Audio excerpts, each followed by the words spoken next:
جب میں چھوٹی تھی نا، یعنی بہت چھوٹی، تو میری ایک عادت تھی جسے آج بھی میرے ماموں، خالائیں، کزن سب یاد کرتے ہیں، اور وہ تھی لطیفے سنانے کی۔ مجھے درجنوں لطیفے یاد ہوتے تھے اور میں ایک محفل میں بڑے آرام سے 40 لطیفے سنا دیا کرتی تھی۔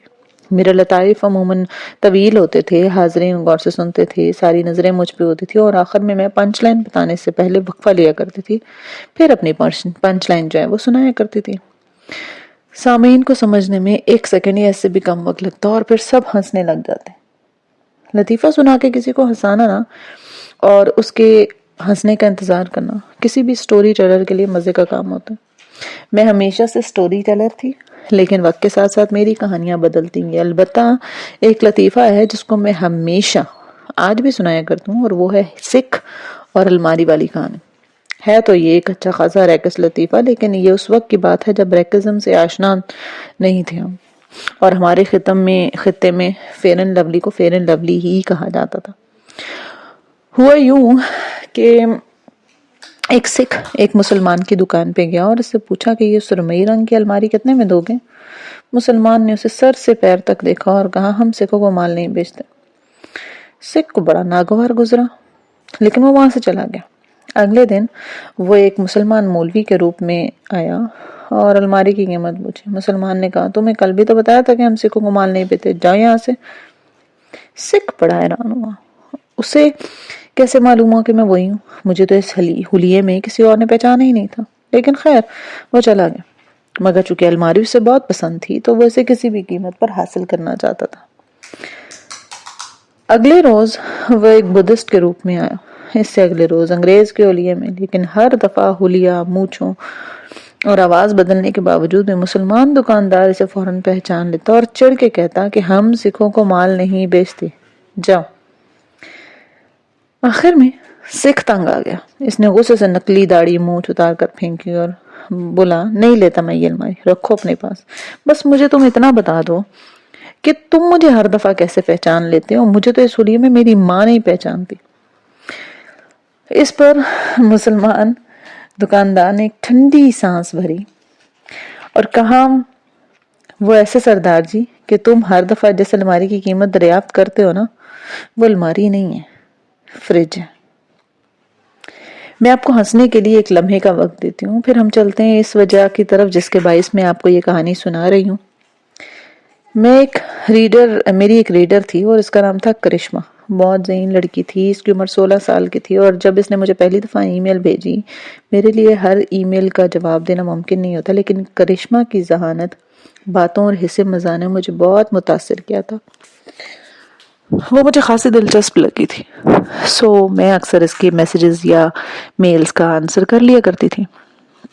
میرے بہت کم ریڈرز ایسے ہیں جن کے ساتھ میں آن اینڈ آف رابطے میں رہتی ہوں۔ اس طرح کرشمہ کے ساتھ بھی رابطہ استوار ہو گیا، لیکن کچھ عرصے بعد مجھے محسوس ہوا کہ کرشمہ کے میسیجز اداس ہوتے جا رہے ہیں۔ اداسی ایک ایسے سپرے کی طرح ہوتی ہے نا، جسے ایک کونے میں چھڑکا جائے تو اس کی مخصوص مہک سارے زمانے میں پھیل جاتی ہے۔ حساس انسان اس کو فوراً سونگھ لیتا ہے۔ میرے پوچھنے پہ کرشمہ نے اپنی زندگی کے چند ایک مسئلے بیان کیے جو کہ ہر ایک کی زندگی میں موجود ہیں۔ میں نے اس کو وہ حل بتایا جو میرے ذہن میں ان تمام مسئلوں کا بہترین حل تھا۔ یوں آہستہ آہستہ وہ مجھ سے اپنے مسئلے بتانے لگی، میں کبھی جواب دے پاتی اور کبھی کئی دن تک جواب نہیں دیتی تھی۔ لیکن کرشمہ کے مسائل ختم نہیں ہو رہے تھے، وہ ایک کے بعد ایک نئے مسئلے میں پھنس رہی تھی۔ پھر ایک دن کرشمہ نے مجھے بتایا کہ اسے برین ٹیومر ڈائگنوز ہوا۔ اس کے بعد ایک تکلیف دے دورانیے کا آغاز ہوا۔ اس کا شوکت خانم میں علاج شروع ہوا، اس کے میسیجز کی اداسی اور بڑھ گئی۔ ایک طرف وہ پر امید تھی کہ وہ ٹھیک ہو جائے گی، لیکن دوسری جانب بیماری کے خوف نے اسے مایوس کر دیا تھا۔ اس کی باتوں میں اداسی، خود ترسی اور تلخی آنے لگی تھی، اور میں نے آہستہ آہستہ اس سے بات کرنا کم کر دیا تھا۔ جب ڈاکٹرز نے اسے صاف بتا دیا کہ اس کے پاس 4-6 ماہ سے زیادہ نہیں ہے، تو وہ مزید مایوس ہو گئی۔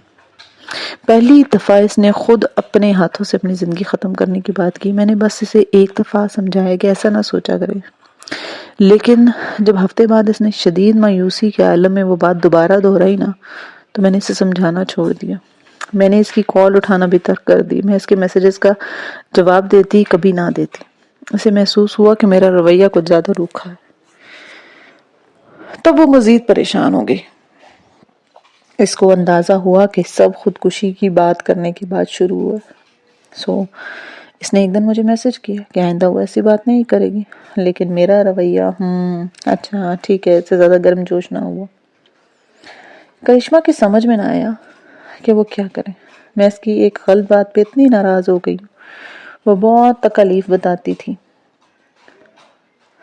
کہ اس کے پاس زندگی کم ہے، اس کو کوئی دوست نہیں ہے. اگر میں بھی اسے یوں اگنور کروں گی تو وہ اپنے زندگی کے ان آخری ایام میں اذیت ناک ہو جائیں گے اس کے لیے مزید. لیکن میں نے اسے اگنور کرنا شروع کر دیا، بالکل اگنور. میرے رویے سے وہ کافی دل برداشتہ ہوئی اور اس نے مجھے میسج کرنا چھوڑ دی. چند دن گزرے تو اس کی امی کا میسج آیا کہ کرشمہ کی طبیعت بہت خراب ہے اور وہ ہاسپٹلائز ہو گئی ہے، آپ اس سے بات کر لیں، وہ آپ کو اپنا واحد دوست کہتی ہیں. میں نے اس کی امی کو جواب میں لکھا کہ میں ضرور اس کو کال کروں گی، لیکن میں نے اسے کال نہیں کی. میں بالکل بے نیاز ہو گئی تھی. مجھے اس کی امی نے 2-3 دفعہ میسج کیا لیکن میں نے جواب نہیں دیا. تقریباً 1 ماہ بعد مجھے پوسٹ میں ایک خط ملا، 24-25 صفحے کا. وہ کرشمہ نے میرے لیے لکھے تھے. اس خط کی پہلی سطر تھی کہ جب آپ کو یہ خط ملے گا نا تو میں اس دنیا سے جا چکی ہوں گی. میں نے خط سرسری سا پڑھا، گویا بس نظر دوڑائی. پھر میں نے اپنا واٹس ایپ کھولا. کچھ دیر سوچتی رہی کہ اس کو میسج کروں یا نہیں. پھر میں نے میسج نہیں کیا، میں نے فون رکھ دیا. اگلے روز اس کی امی کا میسج آیا. اس میں لکھا تھا کہ کرشمہ نے گزشتہ شب ہسپتال میں خودکشی کر لی. ساتھ ہی اس کی امی نے ایک جذباتی اور غصیلا پیغام میرے لیے لکھا. اس میں انہوں نے مجھے بہت برا بھلا کہنے کے بعد کہ کوئی اتنا سنگ دل کیسے ہو سکتا ہے. وہ آپ کی ریڈر تھی نا، وہ ایک بیمار لڑکی تھی. آپ کا کوئی ریڈر آپ سے اتنی محبت، اتنی عقیدت رکھے لیکن آپ اس کو اس طرح نظر انداز کریں. کیا آپ کو میری بیٹی پہ ترس نہیں آیا؟ کیا تھا جو مرنے سے پہلے آپ اس کو ذرا سی خوشی دے دیتی؟ اس نے آپ کے رویے کی وجہ سے خودکشی کی. میں کافی دیر سوچتی رہی کہ میں اس بات کا انہیں کیا جواب دوں. پھر میں نے کوئی جواب دیے بنا فون رکھ دیا اور اپنے کام میں مصروف ہو گئی. اس کے بعد مجھے اگلے ہفتے میں اس کی امی کی طرف سے 4-5 مزید ای میلز موصول ہوئیں. ہر ای میل میں انہوں نے اپنے بڑھتے ہوئے غم اور ٹراما کا ذمہ دار مجھے قرار دیا. ان ای میلز میں غصے سے زیادہ حیرت یہ ہوئی کہ مانا آپ بہت مصروف ہوں گے لیکن ایک ٹیومر کی پیشنٹ بچی آپ کے لیے بھی آپ کے پاس زیادہ وقت نہیں ہے. آپ کو ذرا اس بچی پہ ترس نہیں آیا؟ اس کی امی کی آخری ای میل دیکھتی ہوئی میں سوچ رہی تھی کہ جواب دوں نہ دوں. میرا جواب پڑھ کے دوسری جانب کی تکلیف بڑھ جائے گی، لیکن جواب لکھنا بھی ضروری تھا. بالآخر جواب لکھنا ضروری تھا، سو میں نے لکھنا شروع کیا. میں نے آپ کی ای میل پڑھی اور مجھے واقعی بہت افسوس ہو. کس چیز کا افسوس؟ یہ میں آپ کو بتاتی ہوں، لیکن پہلے مجھے بتائیں کہ آپ نے سکھ اور الماری والی کہانی سنی ہے؟ شاید نہیں، میں آپ کو سناتی ہوں. ایک سکھ ایک مسلمان کی دکان پہ گیا اور اسے پوچھا کہ الماری کتنے کی دو گے. میں نے پورا قصہ خیر انہیں لکھا اور آخر میں سکھ کے پوچھنے کی وجہ پہ بتایا کہ مسلمان نے بتایا تھا کہ تم سکھ کی پہچان ہوتی ہے، کیونکہ جس چیز کی وہ قیمت دریافت کر رہا تھا وہ الماری نہیں، وہ فریج تھا. میں ٹائپ کرتی گئی اور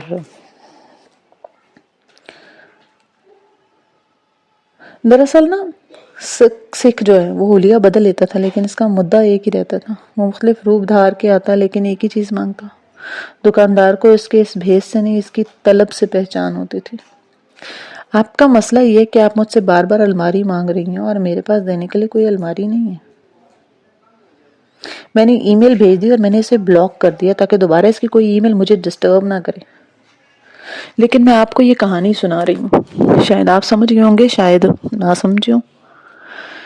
جس دن اس لڑکی نے مجھے بتایا نا کہ وہ خودکشی کرنے جا رہی ہے، میں سمجھ گئی تھی کہ اس کو نہ برین ٹیومر ہے، نہ وہ خودکشی کرنا چاہتی ہے، نہ وہ ہاسپٹلائز ہے، نہ ہی اس کی ماں مجھے ای میلز کرتی ہے. وہ ای میلز اپنی ماں کے نام سے کرشمہ خود ہی کرتی ہے.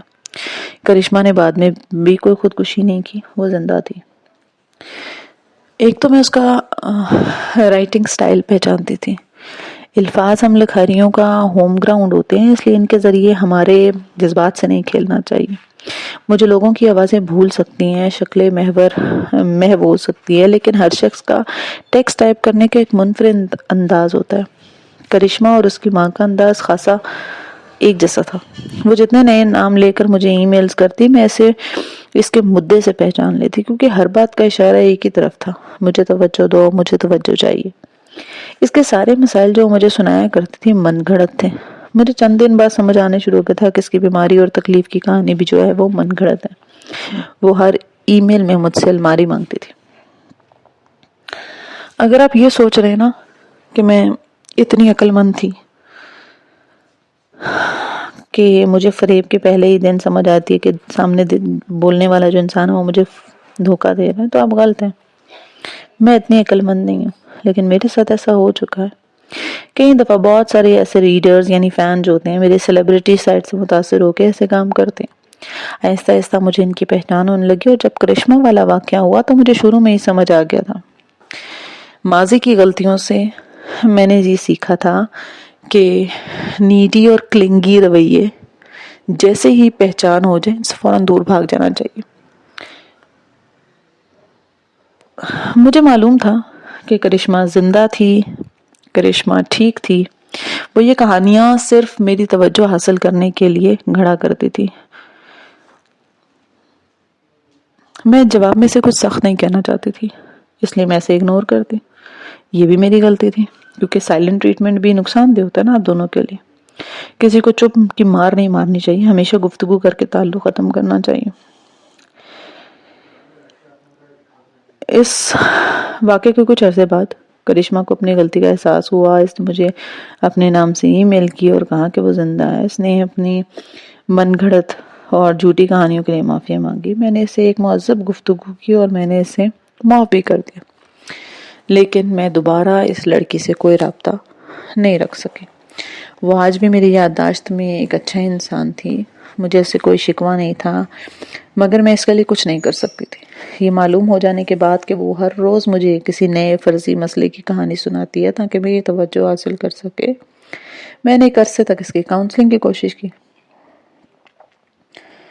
لیکن اس کا کوئی فائدہ نہیں ہوا۔ اس سے زیادہ میں اس کے لیے کچھ نہیں کر سکتی تھی۔ اب سوال یہ تھا کہ وہ لڑکی ایسا کیوں کرتی تھی؟ میں نے اپنے آپ کو اور آپ کو جینی والا قصہ سنایا تھا کہ کس طرح وہ ہر وقت توجہ کی منتظر رہتی۔ ایوریج ذہانت کے لوگ کسی کی محبت میں مبتلا ہو کر ان کے لیے جنی بن جاتے ہیں، ہر وقت توجہ کی طالب۔ ان کو اپنے آپ سے محبت نہیں ہوتی، سو ان کے دل کا پہندہ نہیں ہوتا، اور اس سے محبت کی تمنائی امڑ امڑ کے باہر گر رہی ہوتی ہے۔ اس لیے وہ اس زائد محبت کو کسی ایک انسان پہ صرف صرف کرنا شروع کر دیتے۔ لیکن زیادہ ذہین لوگ ایسی محبت کا شکار ہو جائیں جو رومانوی اور افلاطونوی دونوں ہو سکتے ہیں، تو وہ توجہ حاصل کرنے کے لیے بہانے ڈھونڈتے، محبوب سے کنیکشن میں رہنے کے لیے سچویشن پیدا کرتے ہیں۔ شروع میں وہ اپنے اصلی مسائل لے کر آتے ہیں، ان کی محبوب کی شخصیت ان کو حل کرتی ہے، لیکن اس سے انہیں تسکین نہیں ہوتی۔ آہستہ آہستہ ان کے بہانے جو ختم ہونے شروع ہوتے ہیں تو وہ بہانے گڑنا شروع کر دیتے ہیں۔ ایسے لوگ یہ کیوں کرتے ہیں؟ کیونکہ ان کو یہ نہیں پتا ہوتا کہ یہ شخص مجھ سے بنا کسی وجہ سے بھی محبت کر سکتا ہے۔ اپنی قدر و قیمت کا احساس نہ ہونے کے باعث انہیں لگتا ہے کہ وہ محبت کے قابل نہیں، ان کو لگتا ہے کہ انہیں محبت کروانی پڑتی ہے۔ یوں وہ ایسی کہانیاں کرتے ہیں جس سے محبوب کو ان سے ہمدردی محسوس ہو۔ یہ وہ لفظ ہیں جس کی طرف میں آ رہی ہوں۔ میں آپ کو یہ کہانی کیوں سنا رہی تھی؟ کیونکہ آپ کی زندگی میں بھی شاید کوئی ایسا شخص آپ کے پیچھے پڑا ہو جس سے آپ کو گھٹن محسوس ہوتی ہو، یا ہو سکتا ہے کہ آپ بھی کسی کی ہمدردی اور توجہ کے طالب بنے ہوئے ہو۔ کیا یہ رویہ آپ کے اندر بھی ہے؟ یہ جاننے کے لیے سوچیں کہ کہیں مجھے کسی خاص شخص کی ہمدردی کی چاہ تو نہیں ہے۔ کیا کوئی ایسا شخص ہے جس کو آپ اپنا مرہم بنانا چاہتے ہیں؟ وہ میرے دکھ محسوس کرے، اس کو میری تکلیف کا احساس ہو، وہ میرے زخم کے راستے میرے اندر اترے، نہ کہ میرے دل کے راستے سے۔ کیا آپ ایک ایسا انسان ہیں؟ اگر ہیں تو آپ کو ایسا انسان کیوں نہیں ہونا چاہیے؟ کیونکہ ایسا انسان توجہ کا متقاضی ہوتا ہے، اپنے زخم کے راستے سے دوسروں کے دل میں اترنا چاہتا ہے، لیکن زخم جو ہے نا وہ بدبودار ہوتا ہے، اس میں گندا خون جمع ہوتا ہے۔ آپ زبردستی کسی کو اپنے زخم کے قریب لا کر اسے جمع ہوا خون سونگنے پہ مجبور کریں تو وہ مروت میں تو اسے سونگ لے گا، لیکن اس کے اندر ناگواریت بھر جائے گی، پھر وہ پیچھے ہٹ جائے گا۔ ایسے ذہین عاشق اس بات سے ناواقف ہوتے ہیں کہ وہ محبوب کے سامنے خود کو بیچارہ، کمزور اور بے بس ظاہر کرتے ہیں، گو کہ یہ کہہ رہے ہوں کہ ہم تب تک ٹھیک رہیں گے جب تک ہمیں توجہ دو گے، تم میرے زخم کو بھرو، میرے مسئلوں کو سنو، مجھے مکمل کرو، مجھے تمہاری ضرورت ہے۔ ایسے ذہین عاشق کو واقعی محسوس ہوتا ہے کہ صرف اس کا محبوب ہی اس کا مسیحا بن کے اسے تندرست کر سکتا ہے۔ کرنا بھی چاہیے، لیکن ہم ڈائجسٹ کی کہانیوں یا فلموں ڈراموں میں اکثر یہ لائن سنتے ہیں کہ تم میرے غموں کو سمیٹ لو، لیکن کوئی انسان کسی دوسرے کے غم کبھی نہیں سمیٹ سکتا۔ نہ کسی انسان سے دوستی یا تعلق خوشی حاصل کرنے کے لیے بنایا جا سکتا ہے، اور یہ بات ہم سب کو سمجھنے کی ضرورت ہے۔ ایسا عاشق چاہتا ہے کہ محبوب اس کے غم سمیٹے، لیکن محبوب ایسا نہیں کرتا۔ عاشق اس بات پر بے بسی اور خود ترسی کا شکار ہو جاتا ہے کہ وہ میرا درد کیوں نہیں محسوس کر رہا، میں اس کو روز ایک نیا غم سناتا ہوں لیکن وہ تو میری جانب کھنچ نہیں رہا، کیوں؟ محبوب دن بدن اپنے عاشق سے اکتانے لگتا، ایسے میں عاشق اپنے اندر محبوب سے شکوے پالنے لگتا ہے، اس کے اندر ایسے خیال چلتے ہیں، اس شخص کے پاس میرے دل کی چابی تھی، پھر بھی اس نے میرا علاج نہیں کیا، اس کا ایک میسج مجھے خوش کر سکتا تھا، ایک کال کر لیتا تو میرا دن اچھا ہو جاتا۔ کتنا ظالم اور بے حس شخص ہے نا یہ، مجھے اس سے کیوں اتنی محبت ہے؟ میں اس سے نفرت کرتا ہوں، مجھے اس سے نفرت ہے۔ عاشق ایک وقت میں اسے شدید نفرت کے ساتھ شدید محبت بھی کرتا ہے۔ محبوب ذرا توجہ دے نا تو وہ سب بھلا کے فوراً اس کی طرف لپکتا ہے، محبوب اگنور کرے تو اسے شدید نفرت کرے گا، اگر محبوب توجہ نہیں دے رہا تو اس کا مطلب ہے محبوب کو کوئی عاشق اب اچھا نہیں لگتا، سو عاشق کو بھی اپنا آپ اچھا نہیں لگتا۔ دراصل نا وہ محبوب سے نفرت نہیں کرتا، وہ اپنے آپ سے نفرت کرنے لگتا ہے، اور وہ یہ سمجھتا ہے کہ یہ محبوب ہے جو اب مجھے برا لگنے لگا۔ اس کو کہتے ہیں ٹراما بانڈنگ، اپنے ٹراما کے ذریعے کسی سے جڑنے کی کوشش کرنا، دوسرے الفاظ میں اپنے زخم کے راستے کسی کو خود سے محبت کروانے کی کوشش کرنا۔ یہاں ٹراما بانڈنگ کی کوشش کرنے والے عاشق سے کون سی دو غلطیاں ہو رہی ہیں؟ پہلی اس کی لا علمی، یعنی ایسے عاشق وہ لوگ ہوتے ہیں جنہوں نے کبھی کسی صحت مند اور متوازن تعلق نہیں رکھا ہوتا، بچپن میں ہونے والے برے واقعات یا کوئی ٹراما جس سے وہ کبھی نکل نہیں سکے، ان سے بڑے ہو کر ایسے ٹاکسک تعلقات بنواتے ہیں۔ نہیں سمجھے؟ دیکھیں، جب انسان کسی صحت مند رشتے میں بندھا نہیں ہوتا نا تو اس کو معلوم ہی نہیں ہوتا کہ صحت مند تعلق کیا ہوتا ہے۔ جیسے یہ بچی عمر میں چھوٹی ہے، اس کی تعلق بنانے کا پہلا اصول نہیں معلوم ہوتا۔ آپ کسی سے دوستی، محبت یا نکاح کا تعلق اس لیے نہیں جوڑتے کہ آپ کو خوشی ملے۔ اگر آپ خوشی کی تلاش میں رشتہ جوڑیں اور آپ کو لگتا ہے کہ یہ رشتہ آپ کو خوش کرے گا تو ایسا نہیں ہے۔ آپ شادی یا دوستی یا اس کا تعلق کو پا لینے کے لیے بھی ناخوش اور محروم ہی رہیں گے، ترسے ہوئے، کسی کمی کا شکار، نامکمل۔ کیا آپ لوگ بھی ان لوگوں میں سے ہیں جو سمجھتے ہیں کہ جب ان کی شادی ہوگی تو وہ بڑے خوش ہوں گے، ان کی زندگی فیری ٹیل جیسی ہوگی، ان کو سب خوشیاں ملیں گی؟ جاگ جائیں، اب آنکھیں کھولنے کا وقت ہے، کیونکہ ایسا نہیں ہوتا۔ وہ لوگ غلط ہیں جو شادی اس لیے کرتے ہیں کہ ان کی زندگی میں خوشی آئے گی۔ آپ نے کبھی شادی شدہ لوگوں کو کہتے سنے کہ شادی کے بعد کی حقیقی زندگی بڑی تلخ ہوتی ہے، خواب ٹوٹ جاتے ہیں وغیرہ وغیرہ؟ وہ لوگ بھی غلط ہیں، اس لیے کہ یہ وہ لوگ ہیں جو خوشی حاصل کرنے کے لیے فینٹیسی کے ساتھ شادی کے تعلق میں بنتے ہیں، لیکن شادی کے بعد ان کو کوئی خوشی نہیں ملتی تو وہ کہتے ہیں کہ یہ محبت بس فیری ٹیل ہے۔ ہمارے ہاں اکثر لوگ شادی اور دوستی کے بارے میں اپروچ ہی غلط رکھتے ہیں۔ آپ شادی یا کوئی بھی دوستانہ تعلق اس لیے نہیں بناتے کہ وہ آپ کو خوشی دے یا اس سے آپ کی بے رونق زندگی میں رنگ بھرے گا۔ تو پھر سوال یہ ہے کہ آپ رشتہ کیوں بناتے ہیں؟ تاکہ اپنے اندر کی خوشی کو اس رشتے میں انڈیل سکیں۔ آپ بے رونق زندگی کے لیے کسی دوسرے انسان کی زندگی میں داخل ہو کر اس شے کے کامیاب ہونے کے توقع نہیں کر سکتے۔ اب دوستی یا شادی سے پہلے اپنی زندگی میں خود خوشی بھرتے ہیں، پھر آپ اس خوشی کو اس نئے رشتے میں اڈیلتے ہیں۔ یاد رکھیں، آپ نے روکھے پھیکے دل کے ساتھ خود کو کبھی کسی کی زندگی میں شامل نہیں کرنا، کیونکہ اگر آپ اس رشتے کو کچھ نہیں دے سکتے تو آپ اس سے سارے کا سارا رنگ چھینتے جائیں گے۔ رشتہ، شادی، دوستی، یہ سب بناتے وقت دونوں فریق اپنے اندر کی محبت اور خوشی اس رشتے میں اڈیلتے ہیں۔ ان کا یہ مطلب نہیں ہوتا کہ ایک کامیاب رشتے میں دو لوگ بہت خوش باش ہوں گے، کوئی بھی ہر وقت خوش باش نہیں ہوتا، لیکن کامیاب اور صحت مند تعلق وہیں بنتے ہیں جہاں دونوں فریق اپنے آپ سے محبت کرتے ہو، اپنے اندر کی انسیکیورٹیز کو خود سے مطمئن ہوں، اپنی زندگیوں میں مثبت اپروچ رکھتے ہو، اور پھر اس خوشی کو، مثبت اپروچ کو وہ ہر اس رشتے میں ڈیلتے ہیں جو وہ بناتے ہیں۔ اس کو کہتے ہیں صحت مند اور متوازن تعلق بنانا۔ آپ نے دیکھا ہوگا کچھ لوگ جو ہے نا وہ آپ سے بہت جلد متاثر ہوتے ہیں، یہ بہت مثبت، مسکرانے والے، خوش مزاج لوگ ہوتے ہیں، ان کے ساتھ کوئی بھی کام کرے ہو مزہ آتا ہے۔ ان کو زندگی میں مسئلے بھی ہوتے ہیں، لیکن چونکہ انہیں اپنے آپ سے محبت ہوتی ہے اس لیے وہ پہلے اپنی ذات اور اپنی ذہنی صحت کا خیال رکھتے ہیں، وہ اپنے اندر کے انسان کی حفاظت کرتے ہیں، وہ اعتماد سے اپنے فیصلے لیتے ہیں، لوگوں سے اپنے لیے عزت ڈیمانڈ کرتے ہیں، پھر ان کی شکل عام ہو یا کاٹ جو ہے وہ واجبی، ان کے اپنے رشتوں سے تعلقات مضبوط ہوتے ہیں۔ آپ نے ایسے شکی شوہروں کو دیکھا ہے یا رشتہ داروں سے قصے سنے ہوں گے جہاں مرد اپنی بیویوں کو میکے نہیں جانے دیتے، ان کو کنٹرول کرتے ہیں، ان پر تنقید کرتے ہیں، وہ بیوی میں نقص نکالتے ہیں۔ کیوں؟ کیونکہ شادی کے وقت نا وہ اس رشتے کے لیے تیار نہیں ہوتے، وہ ایک پیاری سی لڑکی سے یہ سوچ کے شادی کرتے ہیں کہ اب وہ بالآخر خوش ہو جائیں گے، لیکن ایسا نہیں ہوتا۔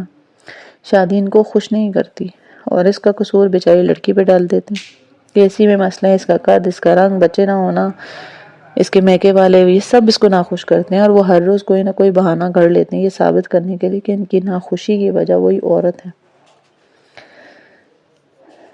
کمزور اور کم عمر معصوم لڑکیاں ان کی بات کو سچ سمجھ کے قصوروات خود کو گردانے لگتی ہیں،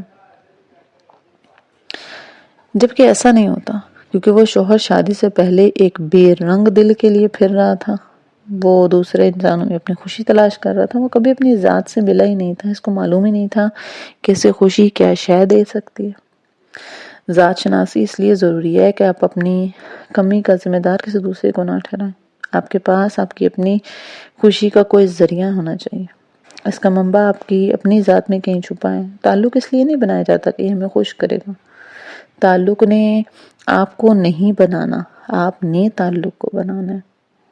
اب واپس آتے ہیں عاشقوں کی طرف جو توجہ کے طالب ہوتے ہیں۔ دوسری غلطی ایسے لوگوں سے یہ ہوتی ہے کہ وہ محبوب کو اپنے زخم کے ذریعے دل میں داخل کرنا چاہتے ہیں اور اس کی ہمدردی لے کر خود اس کے قریب ہونا چاہتے ہیں، لیکن لوگوں کو دوسروں کے غم بور لگتے ہیں، اکتاہٹ ہوتی ہے۔ میں آپ کو ایک مثال دیتی ہوں۔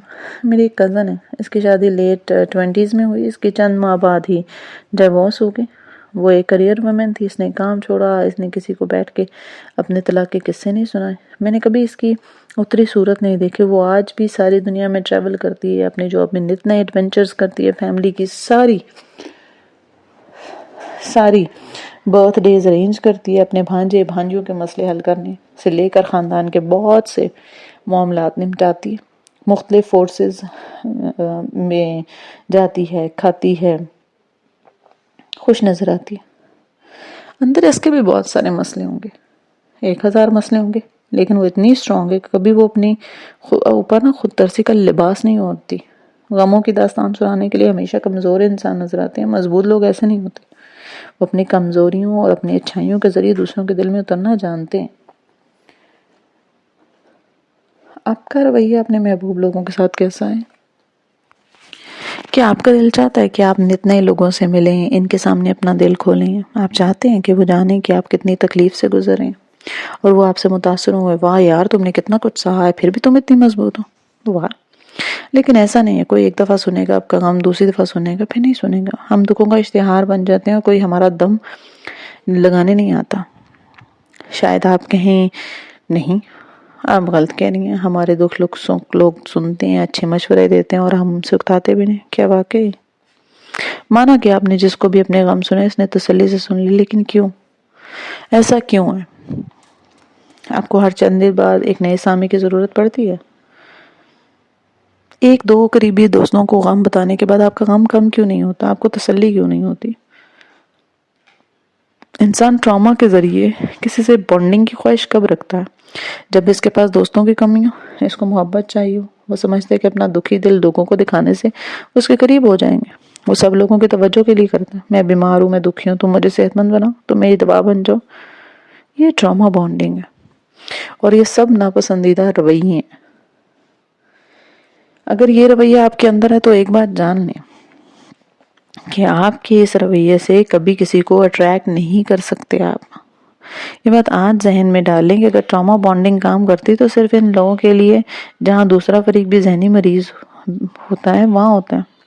دونوں ایک دوسرے کے ساتھ بانڈ ہوں کے مزید پستی میں گرتے چل جاتے ہیں. ذہنی طور پر صحت مند لوگوں کے اوپر یہ کام نہیں کرتی.